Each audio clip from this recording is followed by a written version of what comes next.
ಯಾರು?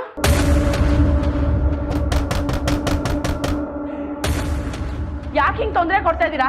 ಒಂದ್ಸಲಿ ಹೇಳಿದ್ರೆ ಅರ್ಥ ಆಗಲ್ವಾ?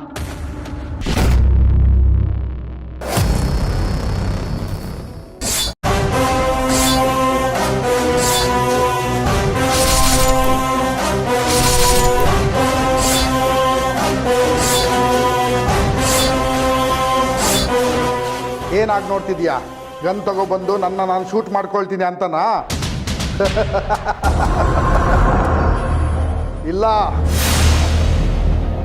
ನಿನ್ನಂತವಳು ನನ್ನ ಹೆಂಡತಿ ಅಂತವಳು ಈ ಭೂಮಿ ಮೇಲೆ ಬದುಕಿದ್ದೀರಾ ಅಂದಮೇಲೆ ನಾನು ಸಾಯೋದ್ರಲ್ಲಿ ಅರ್ಥನೇ ಇಲ್ಲ. ನಾನು ಇಷ್ಟು ದಿವಸ ಒಂದು ದೊಡ್ಡ ತಪ್ಪು ಮಾಡ್ತಿದ್ದೆ. ಈ ಮದುವೆ ನಿಲ್ಸೋಕ್ಕೋಸ್ಕರ ನಾನು ಸಾಯ್ತೀನಿ ಅಂತೇಳಿ ನನ್ನ ಜೀವನನ ಕಳ್ಕೊತಿದ್ದೆ. ಆಮೇಲೆ ಒಂದು ನಿಮಿಷ ಯೋಚನೆ ಮಾಡಿ ನೋಡಿದೆ, ಇಷ್ಟಕ್ಕೆಲ್ಲ ಕಾರಣ ಯಾರು? ನೀನು. ಬೆಳಿಗ್ಗೆ ಕಷ್ಟ ಕೊಡ್ತಿರೋದು ಯಾರು? ನೀನು. ನಿನ್ನೆ ಮುಗಿಸ್ಬಿಟ್ರೆ ಏನು ಹೇಳ್ತಿದ್ದೀರಾ ನೀವು?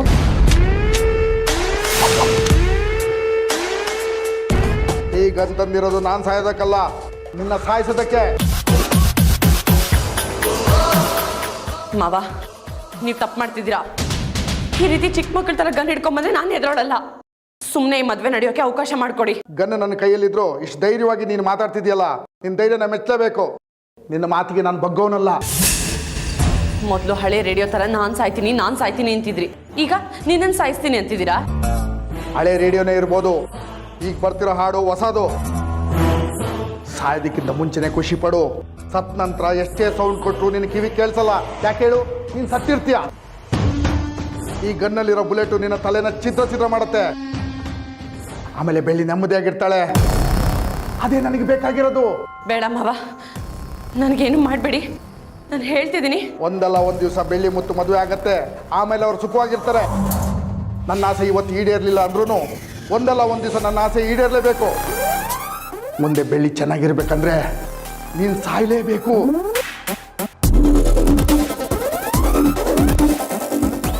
ಯಮ ನಿನಗೋಸ್ಕರ ಕಾಯ್ತಿದ್ದಾನೆ. ಭೂಮಿ ಮೇಲೆ ಜಾಸ್ತಿ ಹೊತ್ತಿರಬೇಡ, ಹೊರಡು.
ಅಪ್ಪ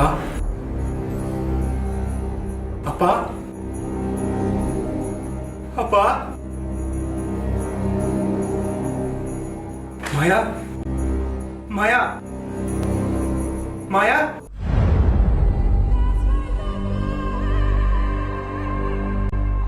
ಅಪ್ಪ ಅಪ್ಪ ಅಪ್ಪ ಅಪ್ಪ ಮಾಯಾ ಮಾಯಾ ಮಾಯಾ ಮಾಯಾ ಎದ್ದೇಳು ಮಾಯಾ ಮಾಯಾ ಮಾಯಾ ಮಾಯಾ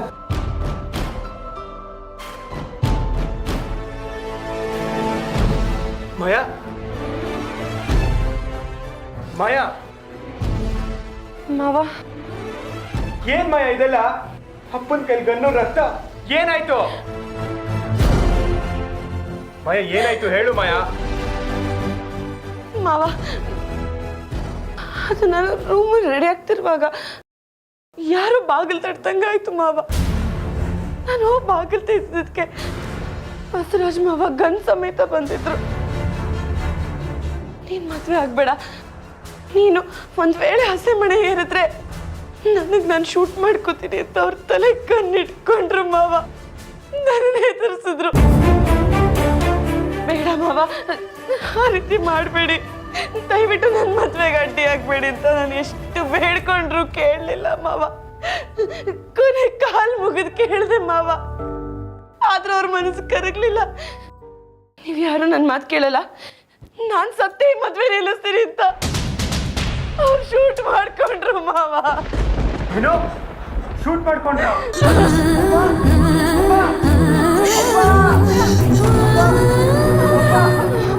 ಮುತ್ತು, ಏನಾಯ್ತು ಮುತ್ತು?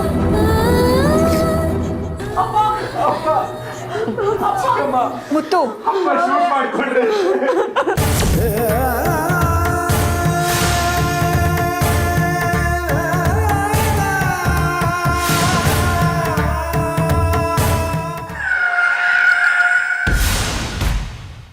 ನಾನು ಮಾಯಾ ಬಣ್ಣ ಬಯಲು ಮಾಡೋಣ ಅಂತ ಬಂದರೆ ಇಲ್ಲಿ ದೊಡ್ಡ ಅನಾಹುತನೇ ನಡೆದೋಗಿದೆಯಲ್ಲ. ಈಗೇನು ಮಾಡೋದು? ಈ ಟೈಮಲ್ಲಿ ನಾನು ಹೋಗಿ ಮುತ್ತು ಹತ್ರ ಯಾವುದೇ ವಿಷಯ ಮಾತಾಡಿದ್ರು ಅವ್ನು ಖಂಡಿತವಾಗ್ಲೂ ಇದನ್ನೆಲ್ಲ ಕೇಳೋ ಮೂಡಲಿರಲ್ಲ. ಸೊ ಇವತ್ತು ಈ ವಿಷಯ ಹೇಳೋದು ಬೇಡ. ಮಾಯಾ, ಈ ಸರಿ ನೀನು ಬಚಾವಾದೆ.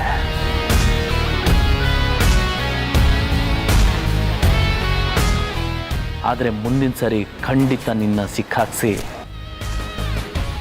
ಎಲ್ರ ಮುಂದೆ ಅವಮಾನ ಆಗೋ ಹಾಗೆ ಮಾಡೇ ಮಾಡ್ತೀನಿ. ಆ ಟೈಮ್ಗೋಸ್ಕರ ಕಾಯ್ತಾ ಇರು. ಅಪ್ಪ ಮಾವ, ಅಪ್ಪ ಇನ್ನು ಉಸಿರಾಡು. ಬೈರಾ ಬೈರಾ ಬೈರಾ ಅಣ್ಣ, ಬೈರಾ, ಅಪ್ಪಂಗೆ ಏನಾಯ್ತು? ಅಪ್ಪ ಶೂಟ್ ಮಾಡ್ಕೊಂಡಿದ್ದಾರೆ ಕಣೋ, ಇನ್ನು ಉಸಿರಾಡ್ತಿದ್ದಾರೆ. ಮೊದಲು ಗಾಡಿ ಎತ್ತು ನೀನು. ಅಪ್ಪ, ಡಾಕ್ಟರ್, ಅಪ್ಪ ಡಾಕ್ಟರ್, ಬೇಗ ಬನ್ನಿ. ಅಪ್ಪ ನಿಮ್ಗೇನು ಆಗಲ್ಲ, ಧೈರ್ಯವಾಗಿರಿ. ನಾವಿದೀವಲ್ಲ, ನಿಮ್ಗೇನು ಆಗಲ್ಲ, ಧೈರ್ಯವಾಗಿರಿ.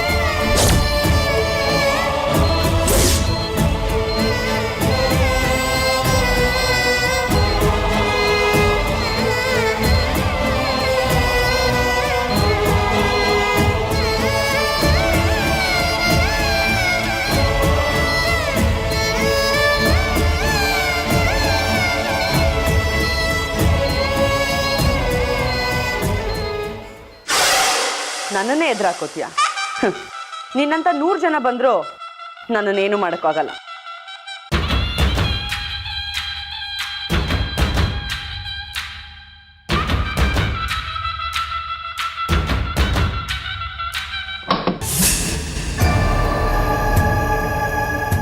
ಡಾಕ್ಟರ್, ಅಪ್ಪ. ಮುತ್ತು ಸರ್, ಈ ಫಾರ್ಮ್ಸ್ಗೆಲ್ಲ ಸೈನ್ ಮಾಡಿ. ಆಮೇಲೆ ಪೊಲೀಸ್ಗೆ ಇನ್ಫಾರ್ಮ್ ಮಾಡಿದ್ರಲ್ವಾ? ಮಾಡಿದ್ದೀವಿ ಸರ್, ಬರ್ತಿದ್ದೀನಿ ಅಂತ ಹೇಳಿದ್ರು. ಸರಿ, ಹಾಗಾದರೆ ಆಪ್ರೇಷನ್ ಆಗೋರ್ಗು ವೆಯ್ಟ್ ಮಾಡಿ. ಡಾಕ್ಟರ್, ಅಪ್ಪಂಗೇನು ಆಗಲ್ಲ ಅಲ್ವಾ? ಅವ್ರು ಬದುಕ್ತಾರಲ್ವಾ? ಮೇಲ್ನೋಟಕ್ಕೆ ಶೂಟ್ ಮಾಡ್ಕೊಂಡಿದ್ದಾರೆ ಅಂತ ಹೇಳ್ತಿದ್ದೀರಾ, ಆದರೆ ಬುಲೆಟ್ ಎಷ್ಟು ಆಳಕ್ಕೋಗಿದೆ, ಯಾವ್ಯಾವ ಭಾಗಕ್ಕೆ ಡ್ಯಾಮೇಜ್ ಆಗಿದೆ ಅಂತ ನೋಡಬೇಕು. ಒಂದು ವೇಳೆ ಹೃದಯಕ್ಕೇನಾದರೂ ಡ್ಯಾಮೇಜ್ ಆದರೆ ಅವ್ರನ್ನ ಬದುಸೋದು ತುಂಬ ಕಷ್ಟ.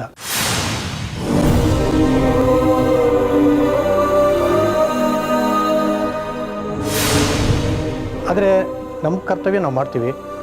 ನೀವು ದೇವ್ರ ಮೇಲೆ ಭಾರ ಹಾಕಿ. Nurse, sign ಮಾಡಿಸ್ಕೊಳಮ್ಮ. ಬನ್ನಿ ಸರ್.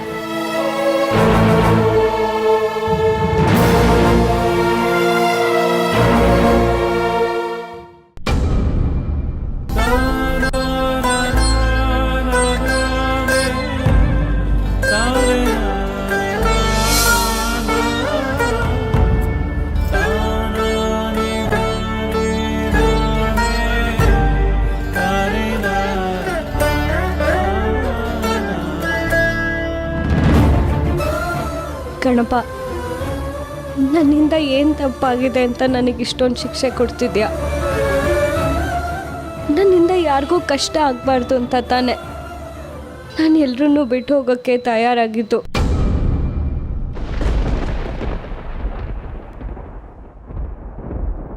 ಈಗ ನಿನಗೆ ನನ್ನನ್ನು ಕಳ್ಸೋಕ್ಕೂ ಇಷ್ಟ ಇಲ್ಲ, ಇಲ್ಲಿರೋಕ್ಕೆ ನನ್ನ ಕೈಲಾಗ್ತಿಲ್ಲ.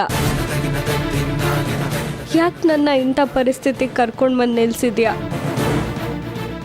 ನಿನಗೆ ಶಿಕ್ಷೆ ಕೊಡಬೇಕು ಅನ್ಸಿದ್ರೆ ಅದನ್ನು ನನಗೆ ಕೊಡು.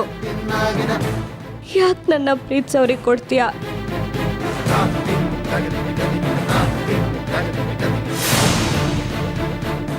ಹೇಳ್ದೆ ಕೇಳ್ದೆ ಇಷ್ಟೊಂದು ದೊಡ್ಡ ನಿರ್ಧಾರ ತಗೊಳಕ್ಕೆ ನಿಂಗೆ ಮನ್ಸಾದ್ರೂ ಹೇಗೆ ಬಂತು ಬೆಳ್ಳಿ? ನಾವ್ಯಾರು ನಿನಗೆ ನೆನಪೇ ಆಗ್ಲಿಲ್ವಾ? ಮನಸ್ಸನ್ನು ಗಟ್ಟಿ ಮಾಡಿಕೊಂಡು ಇಂಥ ನಿರ್ಧಾರ ತಗೊಂಡಿದ್ದೆ. ಆದರೆ ಇದು ಯಾವುದೂ ನಡೀಲಿಲ್ಲ. ಮತ್ತು ಮಾವನ ಮದುವೆ ನಿಂತೋಯ್ತು. ಬಸವರಾಜ್ ಮಾವ ಹೆಂಗೆ ಈ ಥರ ಆಯಿತು? ಇನ್ನು ಯಾಕೆ ಇಷ್ಟೊಂದು ಪರೀಕ್ಷೆ? ನನ್ನನ್ನೇ ನೀನು ಯಾಕೆ ಕರ್ಕೋತಿಲ್ಲ? ಮೊದಲು ಅಮ್ಮ ಅಜ್ಜಿನ ನನ್ನಿಂದ ಕಿತ್ಕೊಂಡೆ. ಈಗ ಬಸವರಾಜ್ ಮಾವಂಗೇನಾದರೂ ಆದರೆ ನನ್ನ ಕೈಲಿ ಬದುಕಿರೋಕ್ಕಾಗಲ್ಲ. ಮನ್ಸಲ್ಲಿ ಎಷ್ಟು ದುಃಖ ಇಟ್ಕೊಂಡು ಎಷ್ಟೆಲ್ಲ ಕಷ್ಟ ಅನುಭವಿಸ್ತಿದ್ಯಾ ಬೆಳ್ಳಿ.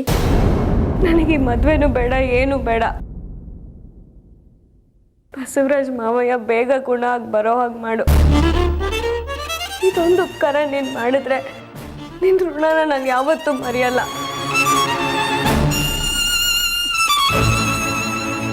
ಈ ವಿಷಯ ಯಾರಿಗೆ ತಿಳಿಸ್ಬೇಕೋ ಅವ್ರಿಗೆ ತಿಳಿಸ್ತೀನಿ.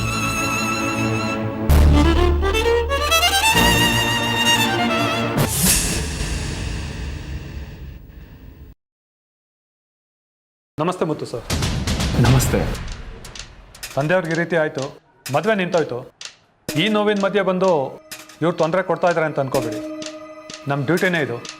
ನೀವು ಸ್ವಲ್ಪ ಕೋಆಪ್ರೇಟ್ ಮಾಡಿದ್ರೆ ಈ ಕೇಸ್ನ ತುಂಬ ಬೇಗ ಸಾಲ್ವ್ ಮಾಡ್ಬೋದು. ಅದೇನು ಕೇಳಬೇಕು ಕೇಳಿ ಸರ್. ಈ ಇನ್ಸಿಡೆಂಟ್ ನಡೆದಾಗ ನಿಮ್ಮ ತಂದೆ ಜೊತೆ ಯಾರಿದ್ರು? ಮಾಯಾ ಒಬ್ಳೇ ಅಲ್ಲಿದ್ದು.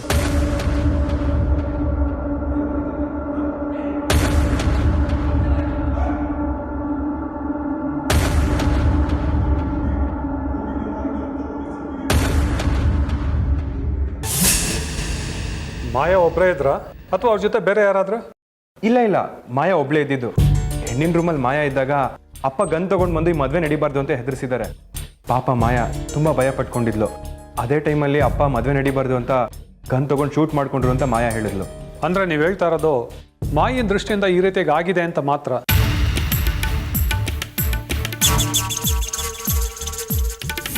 ಸತ್ಯಾಂಶ ಏನು ಅಂತ ನಿಮಗೂ ಸರಿಯಾಗಿ ಗೊತ್ತಿಲ್ಲ ಅಲ್ವಾ?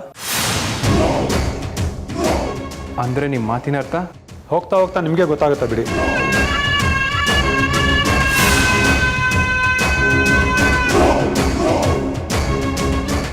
ಬಸವರಾಜ್ ಅವ್ರಿಗೆ ಜ್ಞಾನ ಬಂದ ಮೇಲೆ ಅವ್ರ ಹೇಳಿಕೆನ ತಗೊಂಡು ಇನ್ವೆಸ್ಟಿಗೇಷನ್ ಶುರು ಮಾಡ್ತೀವಿ. ಅದಕ್ಕೂ ಮುಂಚೆ ಮಾಯಾ ಅವ್ರ ಹತ್ರ ಸ್ವಲ್ಪ ಪ್ರಶ್ನೆಗಳನ್ನ ಕೇಳಬೇಕು.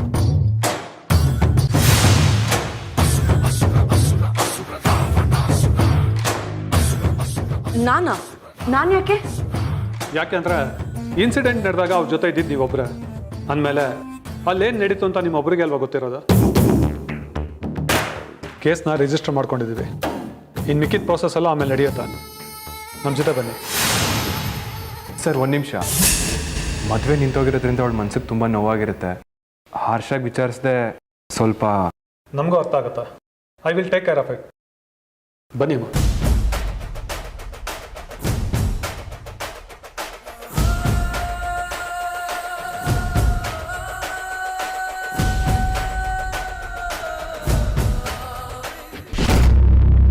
ಮಾಯಾ ಅವರೇ, ಈ ಇನ್ಸಿಡೆಂಟ್ ನಡೆದಾಗ ನೀವು ಒಬ್ಬರೇ ಇದ್ರಿ ಅಂತ ಹೇಳಿದ್ರು, ನಿಜನಾ? ಹೌದು ಸರ್, ನಾನು ಮದುವೆಗೆ ಅಂತ ರೆಡಿ ಆಗ್ತಿದ್ದೆ. ಅಷ್ಟರಲ್ಲಿ ಇವ್ರು ಬಂದು ಗಲಾಟೆ ಮಾಡಿದ್ರು. ಯಾಕೆ? ಯಾಕಂದರೆ ಅವರಿಗೆ ಅಲ್ಲಿ ಆಚೆ ನಿಂತಿದ್ದಾಳಲ್ಲ, ಅವ್ರ ತಂಗಿ ಮಗಳು ಬೆಳ್ಳಿ, ಅವಳನ್ನೇ ಸೊಸೆ ಮಾಡ್ಕೋಬೇಕು ಅಂತ ತುಂಬ ಆಸೆ ಇತ್ತು ಸರ್. ಇದಕ್ಕೋಸ್ಕರ ಅಂತ ಮುತ್ತು ಮಾವನ ಜೊತೆ ಸುಮಾರು ಸರ್ತಿ ಜಗಳ ಕೂಡ ಆಡಿದ್ದಾರೆ. ಇದು ಮನೇಲಿರೋ ಯಾರಿಗೂ ಇಷ್ಟ ಇರಲಿಲ್ಲ ಸರ್.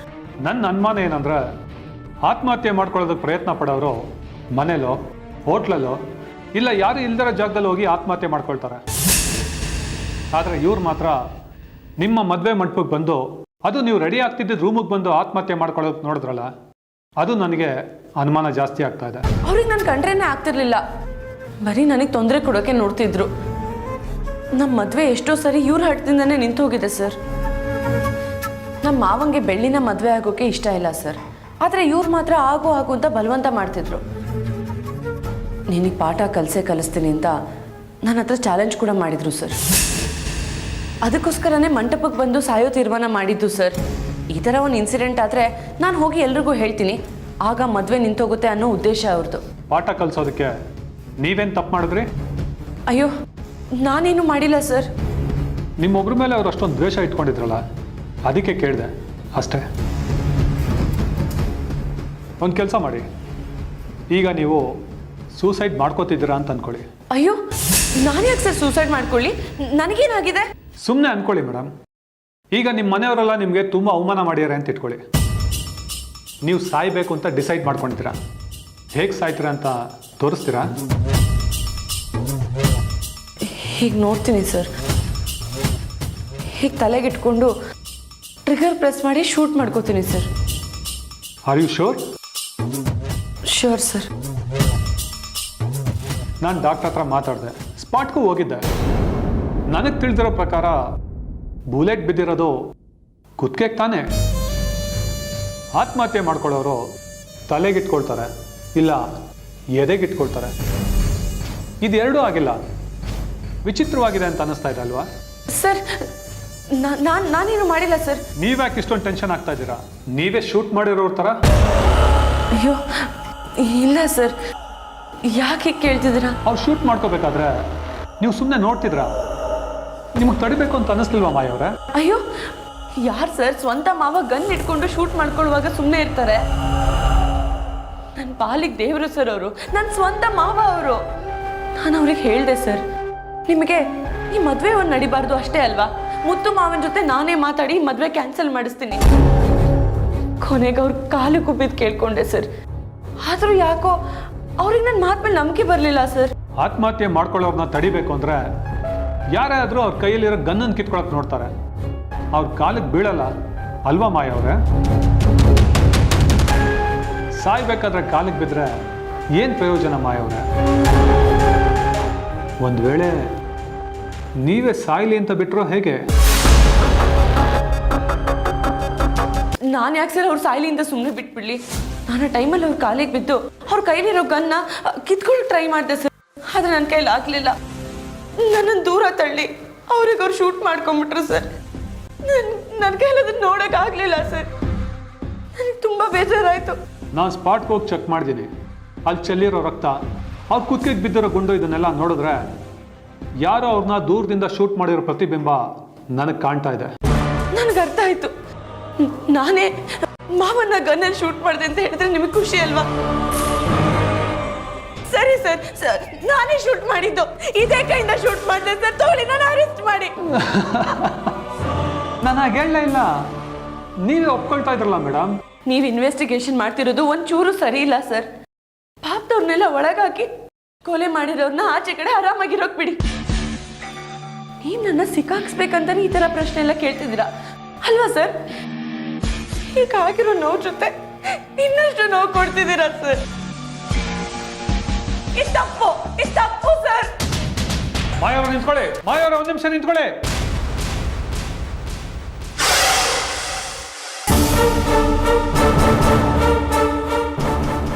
ಮಾವ ನೋಡಿ ಮಾವ, ಇನ್ವೆಸ್ಟಿಗೇಷನ್ ಅಂತ ಕರ್ಕೊಂಡು ಹೋಗಿ ಬಸವರಾಜ್ ಮಾವನ ಮೇಲೆ ಯಾಕೆ ಕೊಲೆ ಮಾಡೋ ಪ್ರಯತ್ನ ಪಟ್ರಿ ಅಂತ ಕೇಳ್ತಿದ್ದಾರೆ.